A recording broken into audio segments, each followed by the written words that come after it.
Ya estamos listos. Iniciamos nuestra labor adquiriendo nuevos conocimientos y aplicando cada uno de estos conocimientos a su contexto y realidad.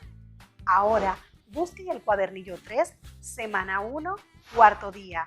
Pero antes, vamos a recordar lo que hicimos en el día de ayer. Profundizamos nuestros conocimientos sobre la construcción de casas. Estudiamos sus diversos tipos por región y su relación con el clima. Aprendimos que una descripción es la acción y efecto de describir.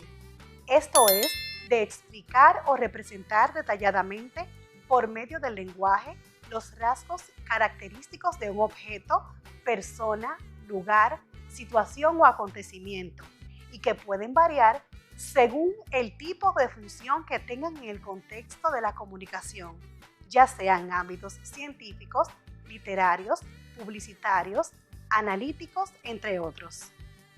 Conocimos que el croquis es la representación gráfica de un espacio, el cual se realiza sin la necesidad de utilizar un instrumento y que su importancia radica en que nos permite ubicar los objetos con medidas aproximadas o exactas, en algunos casos, del lugar que deseamos ubicar. Comprendimos que existen diferentes tipos de croquis y estos son topográficos, panorámicos, didácticos, croquis de ideación y artísticos.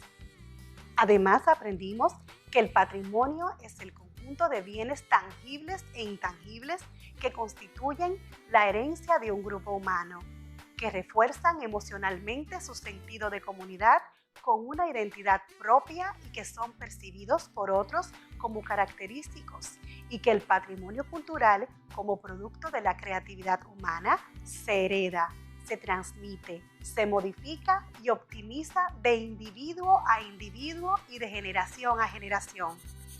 En el día de hoy vamos a continuar con un tema muy importante. ¿Recuerdas cuando aprendimos sobre el continente europeo? Europa es el cuarto continente más poblado después de Asia, África y América, con una población de 735 millones de habitantes, que equivale aproximadamente al 11% de la población mundial. Europa forma parte de lo que se conoce con el nombre del Viejo Mundo. Es un continente del hemisferio norte donde se hablan más de 50 idiomas. Entre los principales están ruso, inglés, español, portugués, alemán y francés. El continente europeo es una zona templada en su mayor parte.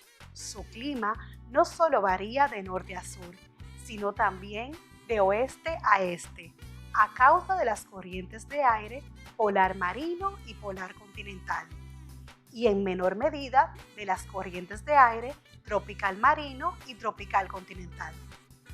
El continente europeo tiene 50 países soberanos, de los cuales 43 son íntegramente europeos y 7 son euroasiáticos.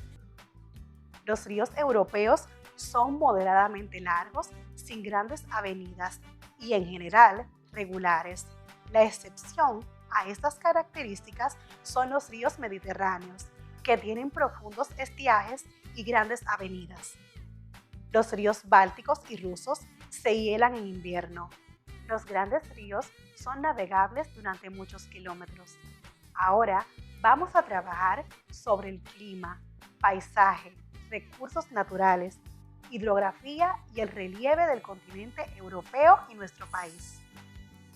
Busca tu cuaderno y escribe la definición de cada uno de esos conceptos y explícale a tu familia sobre lo que escribiste.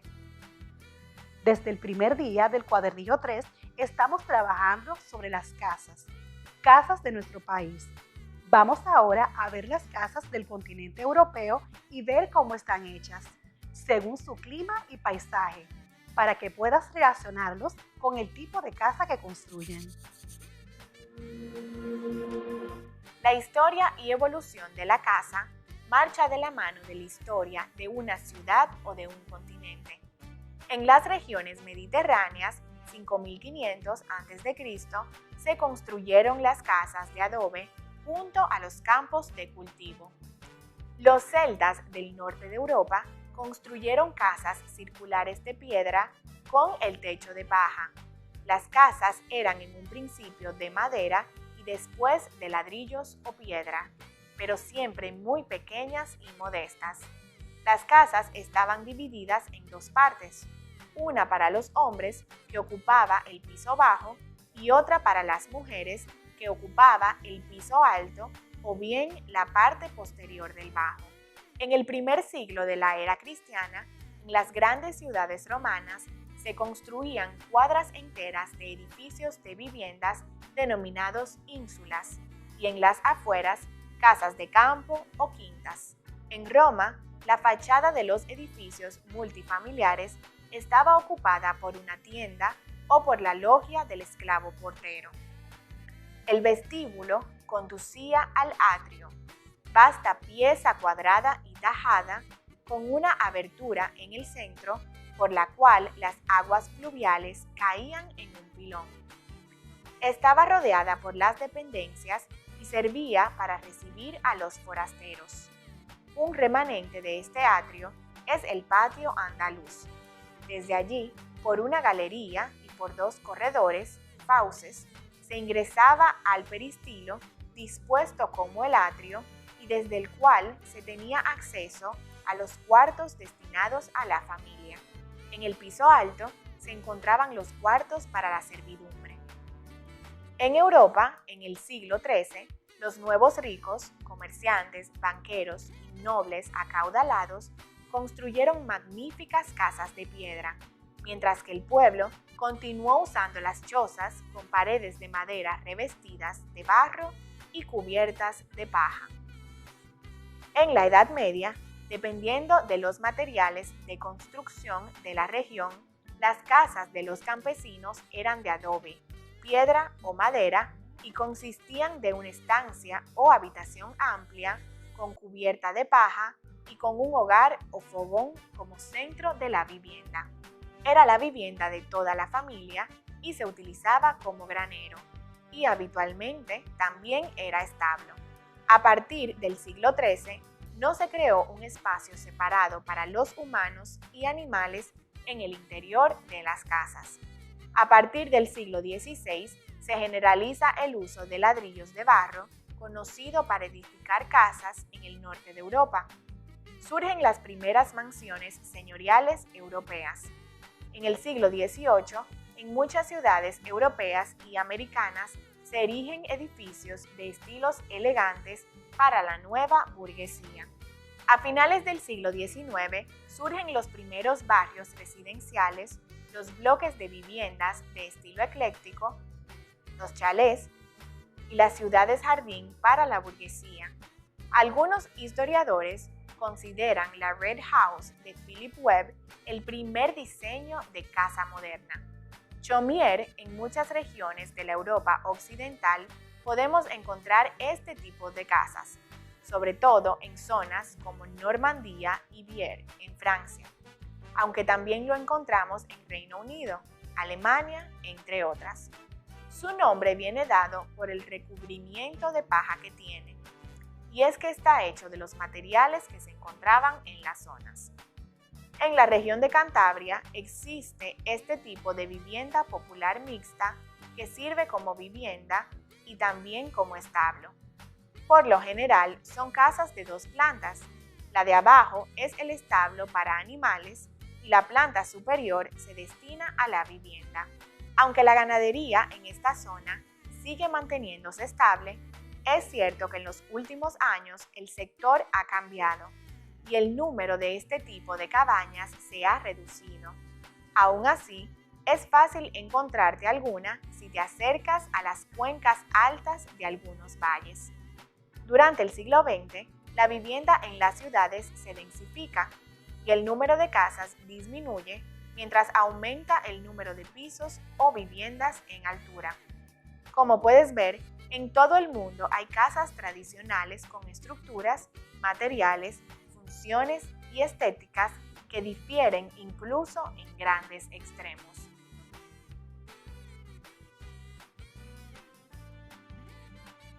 ¿Observaste cada una de las casas? ¿Se parecen a las casas de nuestro país? ¿A qué se debe la diferencia? Vamos a ver un poco sobre paisaje, el clima, recursos naturales de Europa. ¿Recuerdas lo que aprendimos sobre el clima del continente europeo? Imagina ahora, de acuerdo con las casas que has observado, cómo sería el clima de ese continente. Si has conocido a alguna persona o familiar o vecino que ha visitado este continente, pregúntale, ¿cómo es el clima en este tiempo? ¿Qué ropa usan? ¿Cómo es el paisaje? En fin, todo lo que es diferente a nuestro país. Pues vamos a conocer un poco. Acompáñame.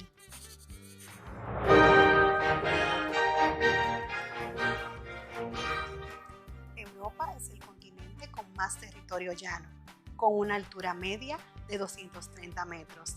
La máxima expresión de estas planicies es la Gran Llanura Europea, que se extiende 2.000 kilómetros desde las costas atlánticas francesas hasta los montes Urales.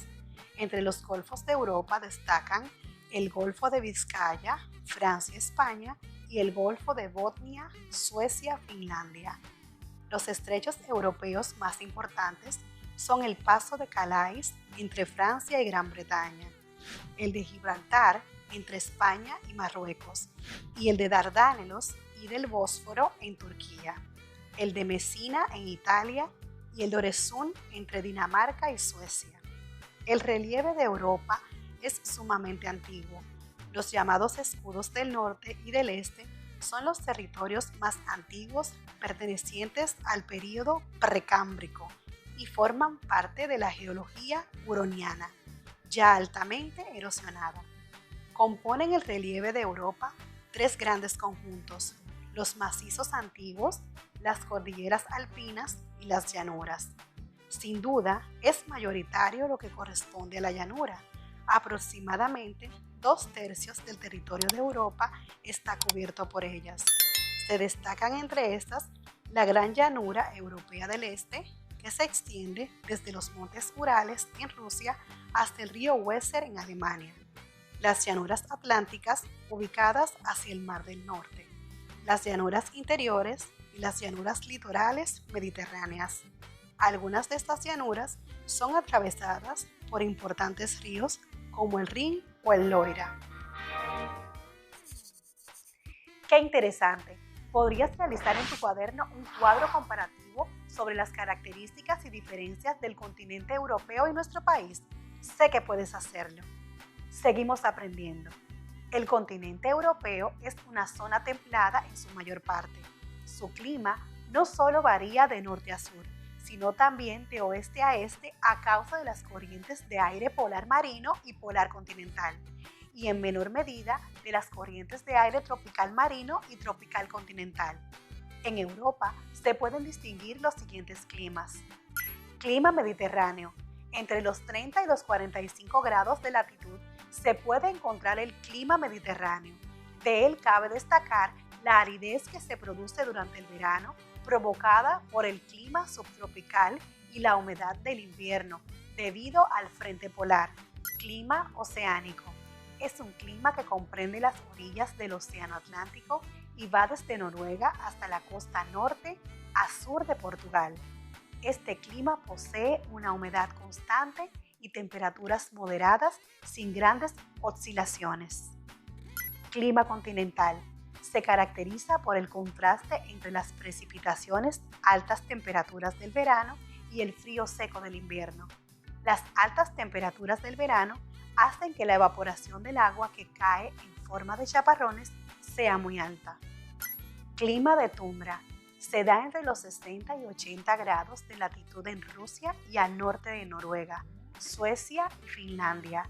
Se caracteriza por escasas precipitaciones, alrededor de 250 mililitros de media, y un frío constante con máximas de 10 grados Celsius durante todo el año. Clima de montaña. En el clima de montaña, la temperatura disminuye de 0,5 a 1 grado Celsius con cada 100 metros de altura, lo que aumenta la humedad relativa del aire y provoca precipitaciones.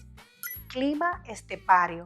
Se da en la zona oriental de Europa, desde Ucrania hasta Kazajistán, en el desierto de Rin, límite con Asia. Además del relieve, los ríos y el clima, uno de los elementos más característicos que determinan el paisaje de un lugar es su vegetación. Por la gran variedad de climas que existen en Europa, es muy sencillo diferenciar los distintos paisajes en función de su vegetación. El hecho de que crezcan unas u otras plantas se debe fundamentalmente a tres factores: la humedad, las horas de luz y la altitud a la que se encuentran las plantas. Por ejemplo, la vegetación de clima oceánico en el oeste de Europa. Hay árboles caducifolios, como robles y hayas. En la costa destaca la landa, formada por arbustos, hierbas y matorrales. Vegetación de clima mediterráneo. En el sur del continente, además de matorrales y arbustos, predominan árboles de hoja perenne como la encina, el alcornoque y el pino. Vegetación de clima de alta montaña. En los grandes sistemas montañosos donde hay mucha altitud, crecen bosques y prados. Vegetación de clima continental. En el centro y este de Europa crecen praderas y estepas. Al norte es característica la taiga, con bosques de pinos y abetos. Vegetación de clima subtropical. Las Islas Canarias son ricas en especies autóctonas como el pino canario y el drago. Vegetación de clima polar. En el norte del continente predomina la tundra, formada por musgos y líquenes y con ausencia de árboles. En Europa, las consecuencias del cambio climático son varias. Aumento global de la temperatura, sobre todo en el sur del continente y en la región ártica, que derrite los hielos de los glaciares. Esto provoca a su vez el aumento del nivel del mar. Aumento de las precipitaciones, lo que causa inundaciones, sobre todo en las zonas costeras, los deltas y las llanuras aluviales. Sin embargo, en el norte y noroeste de Europa se empieza a notar cierto descenso de las precipitaciones. Cambios en los ecosistemas, lo que determina el desplazamiento de especies vegetales y animales hacia el norte de Europa y hacia cotas más elevadas. La gran llanura europea está cubierta de prados. Ucrania se caracteriza por la estepa, una región llana y seca de hierba corta.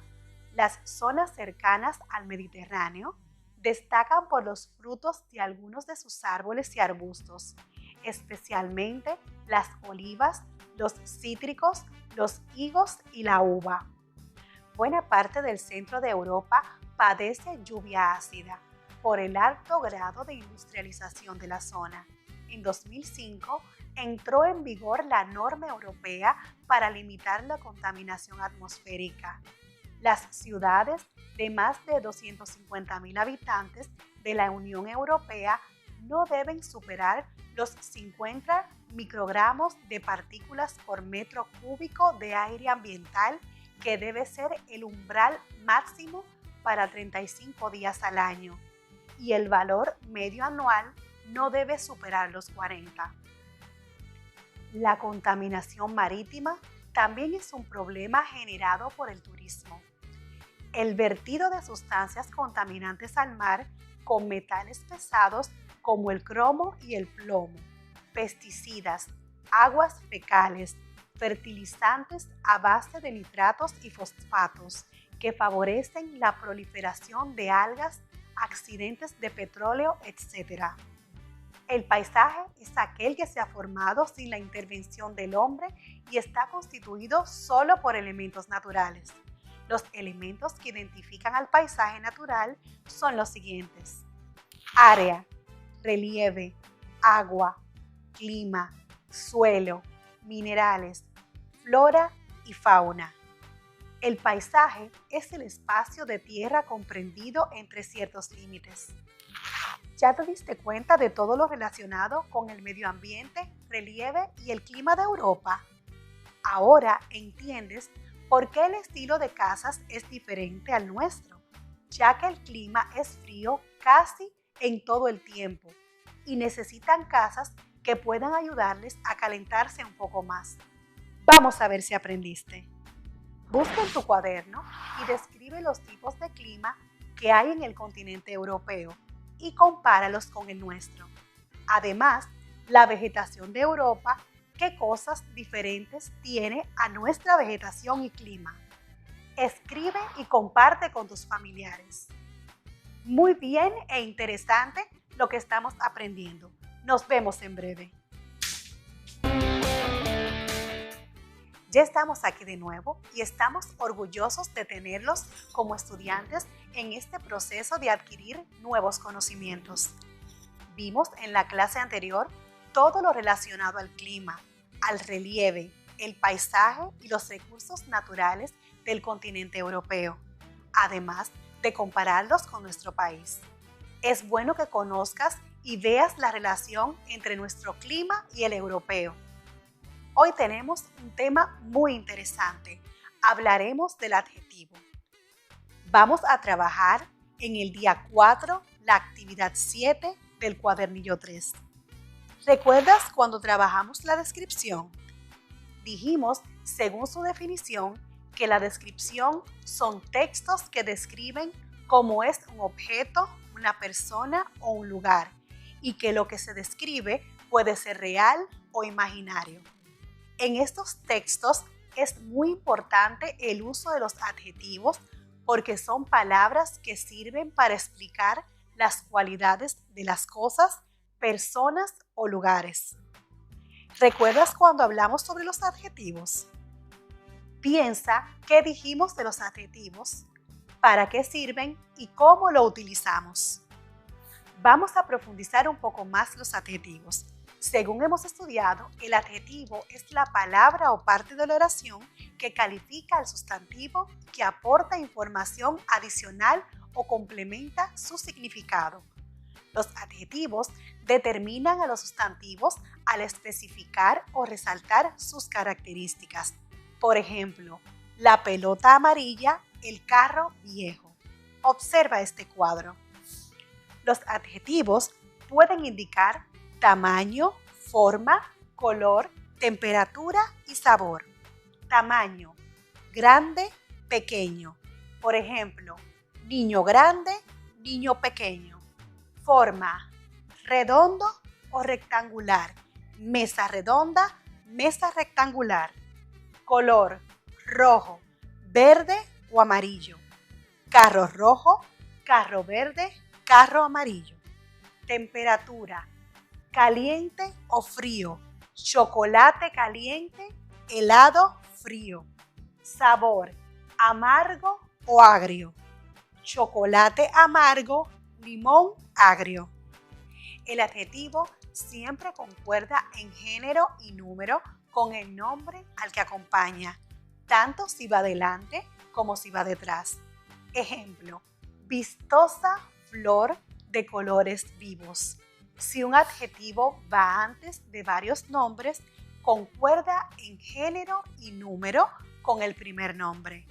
Si se trata de personas, el adjetivo debe ir en plural. Veamos ahora los tipos de adjetivos. Los tipos de adjetivos son los siguientes. Adjetivos calificativos. Son los adjetivos que indican características del sustantivo al que acompañan. Adjetivos relacionales. Expresan una característica del sustantivo en relación a un grupo y que derivan normalmente de sustantivos, por ejemplo, ovino, metálico, novelístico, alimenticio, familiar, personal. Tienen algunas peculiaridades en su empleo que los distinguen de los calificativos. Por ejemplo, en despacho presidencial se relaciona el objeto sustantivo despacho con el objeto presidente, siendo presidencial el adjetivo relacional. Asimismo, en manual escolar se relaciona el objeto sustantivo manual con el objeto escuela, siendo escolar el adjetivo relacional en este caso. Adjetivos exclamativos e interrogativos.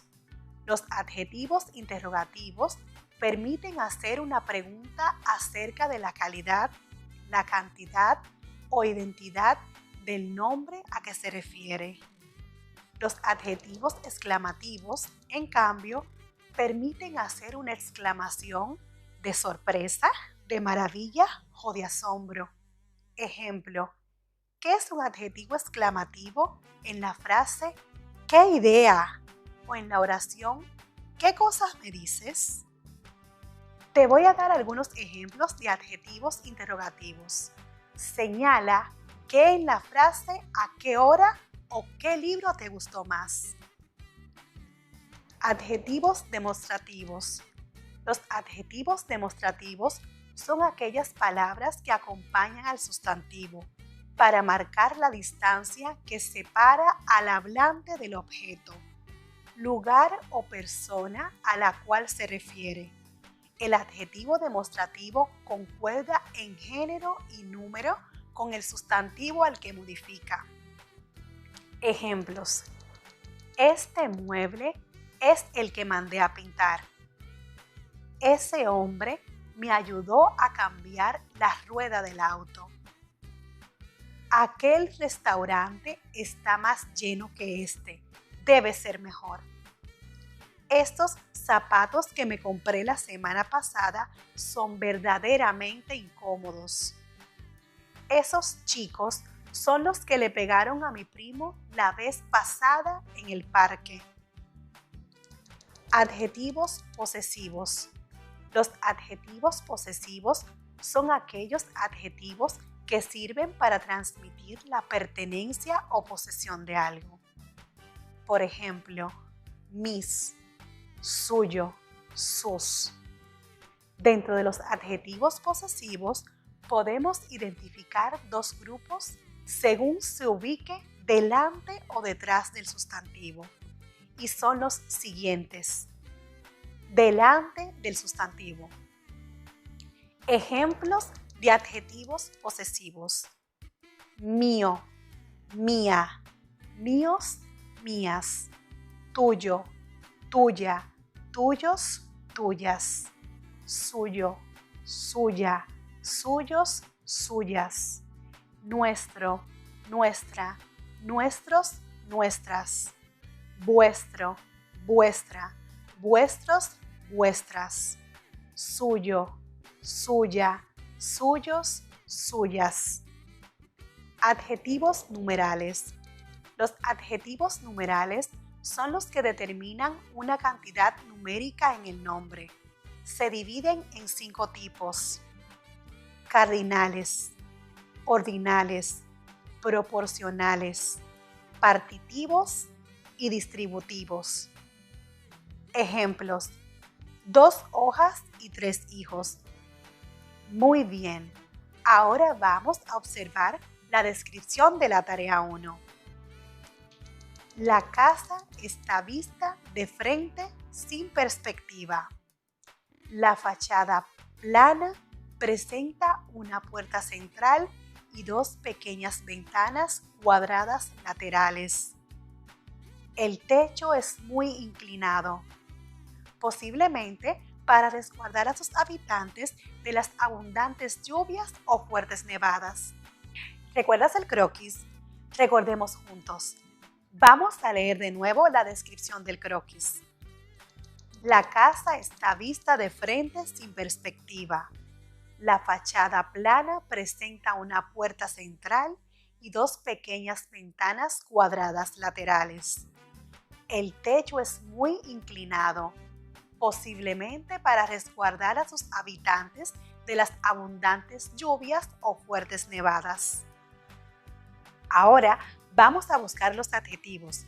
Cuando los encuentres, escríbelos en tu cuaderno y forma oraciones con cada uno de ellos.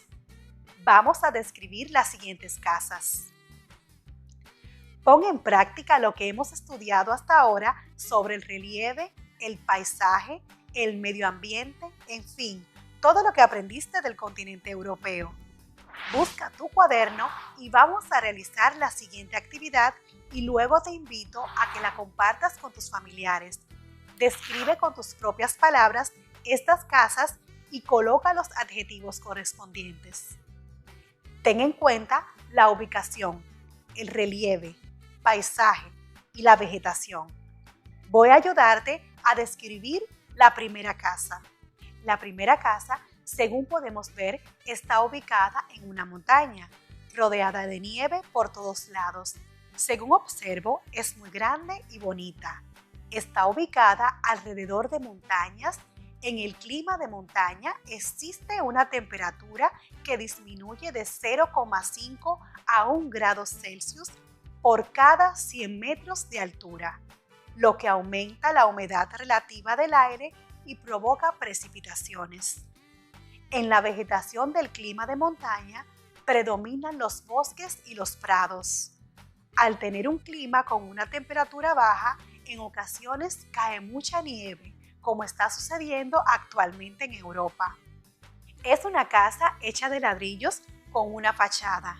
Además, según la fachada, hay varias casas. Tienen unos ventanales muy grandes. Cuando estudiamos sobre las casas, aprendiste que los ventanales grandes pueden ayudar a las personas a mantener una temperatura agradable. Ahora, describe la segunda casa y compara cada casa. Al finalizar, escribe en tu cuaderno en cuál de las dos te gustaría vivir.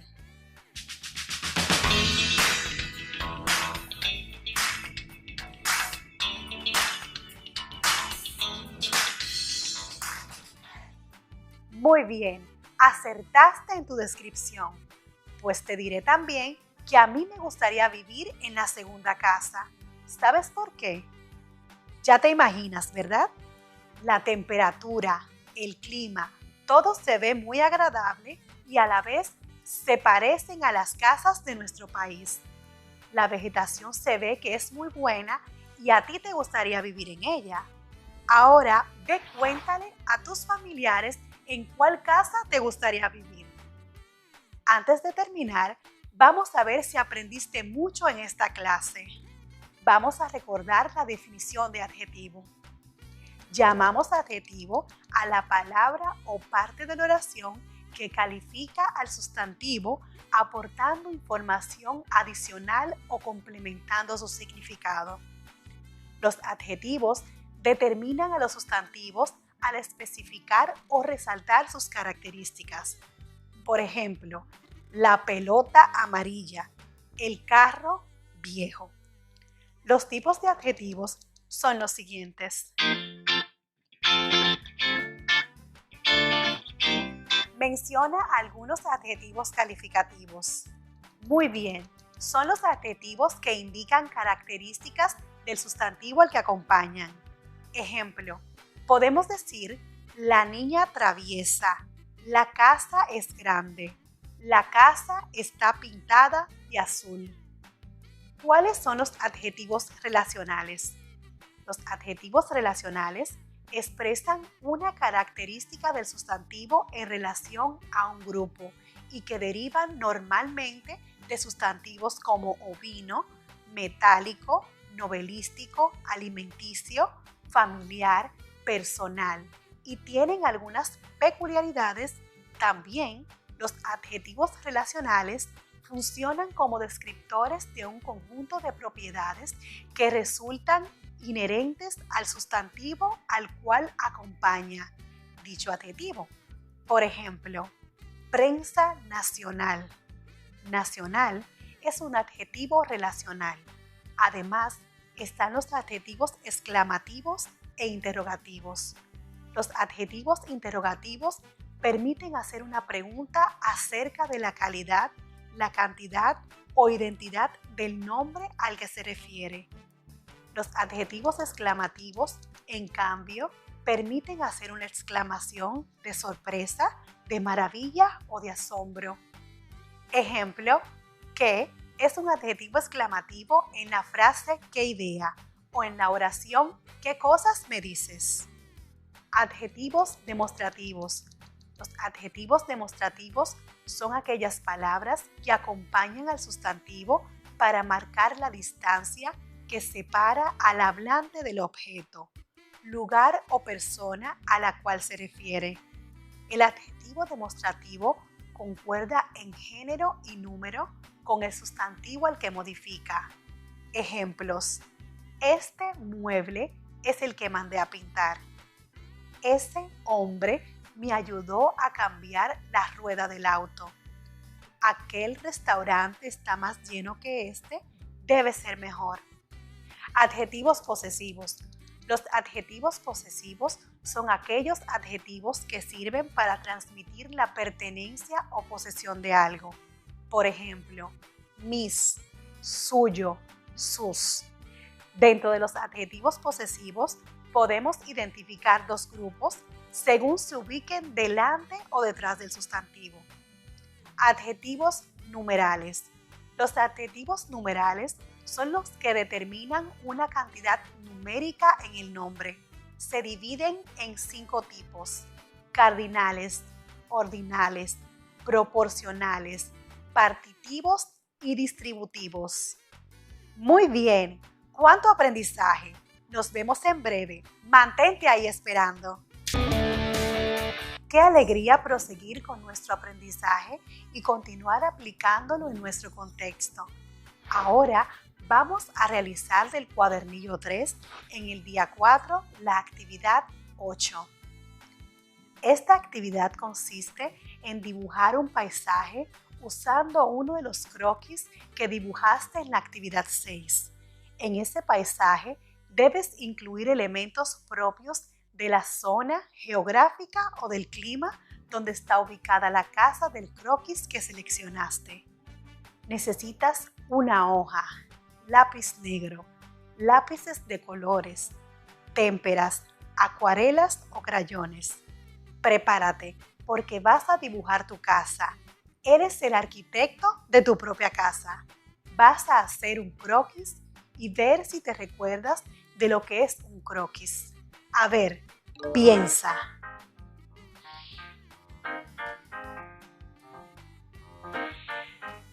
El croquis es un tipo de dibujo a mano alzada que se usa para representar edificaciones u objetos de manera completa y respetando las proporciones de la realidad.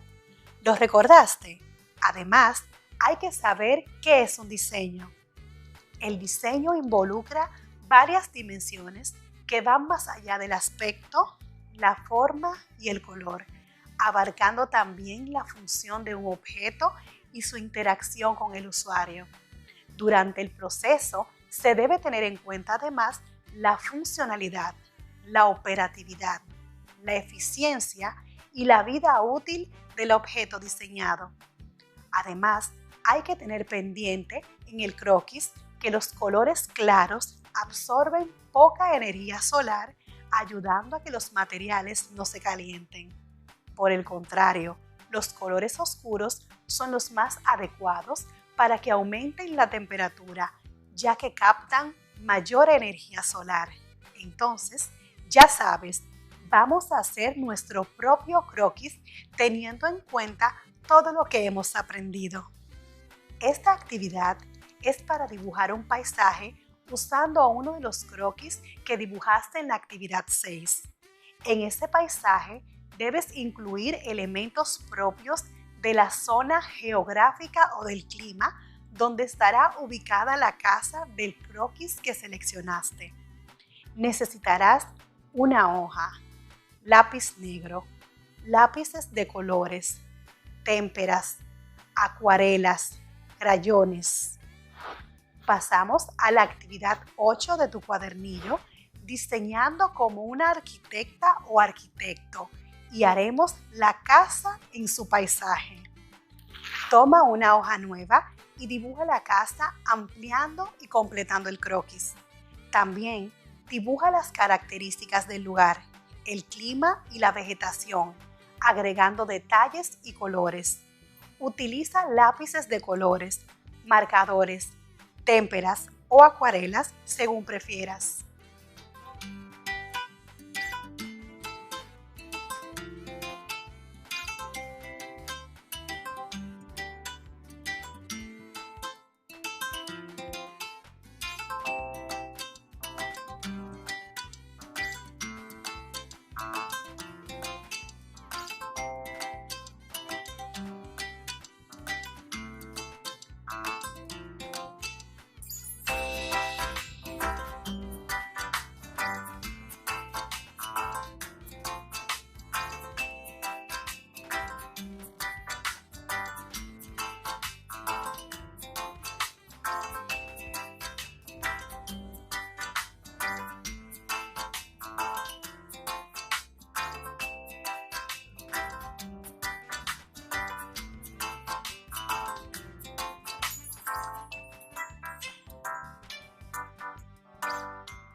Mira qué hermoso ha quedado la mía. Muestra la tuya a tus familiares y luego guárdala en tu carpeta de producciones. Muy bien, ¿cómo te ha quedado? Ahora vamos a hacer un juego sobre falso y verdadero. Sé honesto y responde siempre argumentando por qué es falso y por qué es verdadero. El clima que más abunda en el continente europeo es el clima tropical. ¿Falso o verdadero? ¿Qué has dicho? ¿Verdadero? No, es falso, porque el clima tropical es propio de países como el nuestro. En Europa, el clima es continental y mediterráneo. Además del relieve, el paisaje, el clima, la vegetación, ¿es primordial en un país? ¿Falso o verdadero? ¿Dijiste verdadero? Muy bien, la vegetación lo determina todo. Los adjetivos son los que hablan de la acción en el sustantivo. ¿Falso o verdadero? A ver. Falso, así es. Los adjetivos determinan a los sustantivos al especificar o resaltar sus características. Por ejemplo, la pelota amarilla, el carro viejo. Para dibujar un croquis debemos de utilizar una regla, escuadra, transportador. ¿Falso o verdadero? A ver, falso. Excelente. Para hacer el croquis solo necesitamos un lápiz y papel. La descripción son textos que dicen cómo es una cosa, una persona o un lugar, y lo que se describe puede ser real o imaginario. Vamos a ver, piensa, ¿falso o verdadero? Verdadero, sí, muy bien. Excelente, este ha sido un día muy productivo. Aprendimos sobre el paisaje, el clima, los recursos naturales, golfos y estrechos de Europa, y que los más importantes son el paso de Calais entre Francia y Gran Bretaña. Gracias por ser un estudiante tan responsable. Ahora vamos a trabajar en la clase de inglés. Nos vemos en breve. Good morning, my dear students. Welcome again to your English class. It's a pleasure to see you again. O mejor dicho, buen día, queridos estudiantes. Bienvenidos una vez más a su clase de inglés. Es un placer para mí volverlos a ver. Antes de iniciar, vamos a ver si recuerdan todo lo que aprendimos en la clase anterior. ¿Les parece? Vimos un poco sobre nuestro entorno, la ciudad y las cosas que le rodean. ¿Lo recuerdan? A la ciudad le decimos city. Ciudad, city. Calle, street. Calle, street. Avenida, avenue. Avenida, avenue. Escuela, school. Escuela, school. Hospital, hospital. Hospital, hospital. Banco, bank. Banco, bank. Dinero, money. Dinero, money. Estación de bomberos, fire station. Estación de bomberos, fire station. Restaurante, restaurant. Restaurante, restaurant. Centro comercial, mall. Centro comercial, mall. Iglesia, church. Iglesia, church. Aeropuerto, airport. Aeropuerto, airport. Mercado, market. Mercado, market. Y supermercado, supermarket. Supermercado, supermarket. Parque, park. Parque, park. Gimnasio, gym. Gimnasio, gym. Estadio, stadium. Estadio, stadium. Ahora bien, antes de iniciar con el tema del día de hoy, debo invitarlos a anotar todos los conceptos y palabras que vamos aprendiendo en su cuaderno. Así pueden completar las actividades y pueden revisarlo cuantas veces quieran al momento de practicar lo aprendido. En el día de hoy aprenderemos sobre la salud y los hábitos de higiene que debemos tener para cuidarnos. Un tema sumamente importante en estos días en los cuales es tan necesario mantener nuestra rutina de higiene para protegernos. Para iniciar, normalmente nos bañamos en una bañera. A la bañera en inglés le decimos bath. De igual forma, bañarse o tomar una ducha se dice take a shower. Tomar una ducha, take a shower. Bañera, bath. Para peinarnos el cabello, utilizamos un cepillo o hairbrush. Este nombre se debe a que al cabello se le dice hair y cepillo brush. Así que cepillo de peinar se diría hairbrush. Para ducharnos utilizamos muchas veces una esponja. A esta se le dice sponge. Esponja, sponge. Al jabón con el que nos lavamos se le dice soap. Jabón, soap. Al inodoro se le dice toilet. Inodoro, toilet. A su lado encontramos el toilet paper o papel de baño. Toilet paper, papel de baño. Luego de ir al baño, no podemos olvidar lavar nuestras manos o hands como hemos aprendido. Esto lo hacemos en un lavamano al cual le decimos sink. Lavamanos, sink.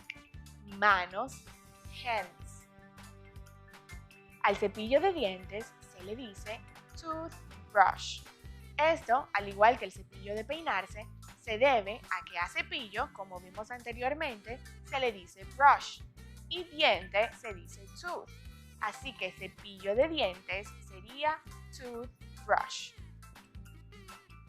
Cepillo, brush, diente, tooth, cepillo de dientes, toothbrush. Para secarnos necesitamos una toalla. A la toalla se le dice towel. Toalla, towel. Al espejo donde nos miramos se le dice mirror.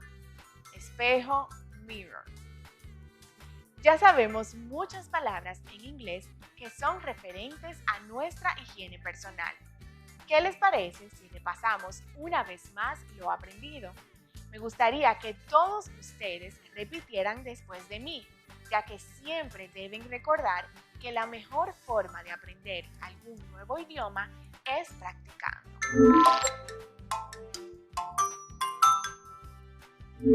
Tomar una ducha, take a shower. Bañera, bath. Bañera, bath. Cabello, hair. Cabello, hair. Cepillo, brush. Cepillo, brush. Cepillo de peinar, hair brush. Cepillo de peinar, hair brush. Lavamanos, sink. Lavamanos, sink. Esponja, sponge. Esponja, sponge. Jabón, soap. Jabón, soap. Inodoro, toilet. Inodoro, toilet. Toilet paper, papel de baño. Papel de baño, toilet paper. Cepillo, brush. Y dientes, tooth. Diente, tooth. Así que cepillo de dientes sería toothbrush. Cepillo de dientes, toothbrush. Toalla, towel. Toalla, towel. Espejo, mirror. Espejo, mirror. Ahora, ¿qué les parece si hacemos una actividad juntos para que podamos practicar lo que aprendimos? En este momento les daré una actividad de higiene personal y me dirán qué elementos de los que hemos visto necesitan para poder llevar a cabo esa actividad. Por ejemplo, para cepillar nuestros dientes necesitamos un toothbrush o cepillo de dientes, ¿cierto? Para cepillar nuestros dientes necesitamos un toothbrush. Y para cepillar nuestro cabello, ¿qué necesitamos? Y para ducharnos, ¿con qué lo hacemos? Espero que hayan podido completar la actividad con todo lo que aprendimos en el día de hoy. Recuerden siempre que la práctica es lo que nos ayudará a aprender mejor y más rápido cualquier idioma. Ahora me despido de todos ustedes. Espero que se hayan divertido tanto como yo. See you later, students. Have a great day. Nos vemos luego, estudiantes. Que tengan un gran día.